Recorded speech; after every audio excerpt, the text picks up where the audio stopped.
नमस्कार साथियों, स्वागत एवं अभिनंदन।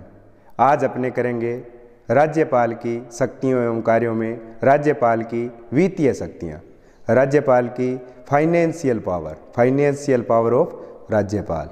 तो उसमें पहली शक्ति है अनुच्छेद 200 के तहत। अनुच्छेद 200 के तहत राज्यपाल सुनिश्चित करता है कि वार्षिक वित्तीय विवरण को राज्य विधानमंडल के सामने रखा जाए।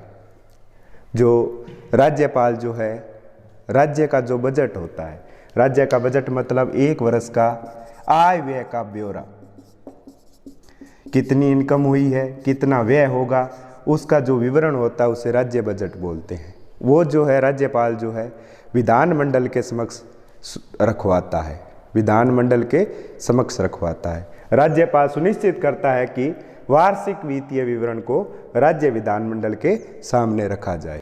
अगली राज्यपाल की वित्तीय शक्तियां में है धन विधेयकों को राज्य विधानसभा में राज्यपाल की पूर्व सहमति के बाद ही प्रस्तुत किया जा सकता है। धन विधेयकों को राज्य विधानसभा में राज्यपाल की पूर्व सहमति के बाद ही प्रस्तुत किया जा सकता है। धन विधेयक जो है, राज्य का जो धन विधेयक होगा उसकी परिभाषा जो है अनुच्छेद 199 में दी गई है। किसी कर को लगाना है, किसी कर को समाप्त करना है, किसी जिले को अनुदान देना है, वो धन विधेयक में उल्लेखित होता है। धन विधेयक की जो परिभाषा है अनुच्छेद 199 में दी गई है। धन विधेयक जो है राज्य विधानमंडल के विधानसभा में निम्न सदन में जो है प्रस्तुत किया जाता है। सर्वप्रथम जो है विधानसभा में धन विधेयक को प्रस्तुत किया जाता है, बाद में अगर विधान परिषद है तो विधान परिषद को भेजा जाता है। अगली राज्यपाल की वित्तीय शक्ति है बिना राज्यपाल की सहमति के किसी तरह के अनुदान की मांग नहीं की जा सकती है। बिना राज्यपाल की सहमति के किसी तरह के अनुदान की मांग नहीं की जा सकती है। राज्यपाल की वित्तीय शक्तियाँ में है अनुच्छेद 243 आई, अनुच्छेद 243 वाई। 243 आई जो है इसमें 73वें संविधान संशोधन के तहत जो है पंचायती राज को जोड़ा था, उसमें जो है इसका उल्लेख है 243 आई का। और 243 वाई का जो है 74वां संविधान संशोधन के तहत जोड़ा नगर पालिकाओं का। इसके तहत जो है पंचायतों व नगर पालिकाओं में 243 आई के तहत राज्यपाल जो है पंचायतों के लिए राज्य वित्त आयोग का गठन करता है 5 वर्ष के लिए। और राज्य वित्त आयोग का गठन जो है मंत्री परिषद की सलाह पे करता है, जिसका कार्यकाल 5 वर्ष होता है। अनुच्छेद 243 वाई के तहत जो है राज्यपाल जो है नगर पालिकाओं में जो है राज्य वित्त आयोग का गठन करता है। राज्यपाल राज्य वित्त आयोग द्वारा की गई पंचायती राज के लिए प्रत्येक सिफारिश को, उस पर की गई कार्यवाही को स्पष्टीकरण ज्ञापन सहित राज्य के विधानमंडल के समक्ष रखवाएगा। राज्यपाल राज्य वित्त आयोग द्वारा की गई पंचायती राज के लिए प्रत्येक सिफारिश को, उस पर की गई कार्यवाही को स्पष्टीकरण ज्ञापन सहित राज्य के विधानमंडल के समक्ष रखवाएगा। राज्य वित्त आयोग जो पंचायतों नगर पालिकाओं के लिए किसी भी तरह की अनुदान की, किसी भी प्रकार के जो है अनुदान की अगर मांग करता है, उसकी सिफारिश जो है राज्यपाल जो है राज्य विधानमंडल के समक्ष रखवाएगा। राज्य वित्त आयोग का गठन जो है राज्यपाल करता है, 5 वर्ष कार्यकाल होता है। गठन जो है मुख्य मंत्री परिषद की सलाह पर करेगा।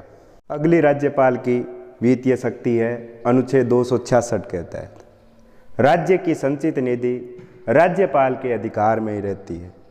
राज्य की संचित निधि राज्यपाल के अधिकार में ही रहती है। निधियाँ 3 प्रकार की होती है। संचित निधि जिसका उल्लेख अनुच्छेद 266 में है, आकस्मिक निधि अनुच्छेद 267 1 में है, लोक निधि 267 2 में है। राज्य व केंद्र सरकार की निधियों का उल्लेख एक ही अनुच्छेदों में किया गया है। सेम 266 में ही राज्य की संचित निधि व केंद्र की संचित निधि है, और 267 में राज्य व केंद्र की आकस्मिक निधि, 267 में राज्य व केंद्र की जो है लोक निधि है। संचित निधि क्या होती है? जितने भी जनता के जो पैसे होते हैं वो संचित निधि में जमा होते हैं। कोई भी कर लगाती है जनता पे सरकार, वो संचित निधि में जमा होती है। केंद्र की अलग होती है, राज्य की अलग होती है, लेकिन इनका उल्लेख अनुच्छेद 266 में ही है। और आकस्मिक निधि ये होती है कि जब विधानमंडल का सत्र न हो या ऐसी आपातकालीन परिस्थितियां हो जाए तो राज्यपाल को जो है अब पैसे की ज़रूरत हो, रुपए की ज़रूरत हो, तो वो जो है इस निधि से जो है पैसा निकाल सकता है। और 267(2) में जो लोक निधि है, इसमें वो शामिल होते हैं जो सरकारी कर्मचारियों के जमा होते हैं, टैक्स कटते हैं, वो इसमें आते हैं, जैसे कर्मचारी भविष्य निधि। तो राज्य की संचित निधि जो है वो राज्यपाल के अधिकार में ही रहती है। जो ये संचित निधि में से प्रयोग करना हो तो प्रयोग राज्य विधानमंडल करता है, जबकि नियंत्रण किसका रहता है? राज्यपाल का। और अगली शक्ति है अनुच्छेद 267 में, राज्यपाल के पास आकस्मिक निधि होती है। इस निधि से राज्यपाल की स्वीकृति के पश्चात ही धन खर्च किया जा सकता है। राज्यपाल के पास आकस्मिक निधि होती है, इस निधि से राज्यपाल की स्वीकृति के पश्चात ही धन खर्च किया जा सकता है। आकस्मिक निधि मतलब आपातकालीन परिस्थितियां बन जाए तब राज्यपाल जो है आकस्मिक निधि से खर्च कर सकता है। तो आज अपने किया राज्यपाल की वित्तीय शक्तियां, कि कौन कौन सी शक्ति जो है राज्यपाल के हाथ में होती है। राज्यपाल तो केवल और केवल नाम मात्र का ही जो है प्रमुख होता है, ये मुख्यमंत्री या मंत्रिपरिषद की सलाह से ही इन शक्तियों का प्रयोग करता है। जय हिंद, जय भारत।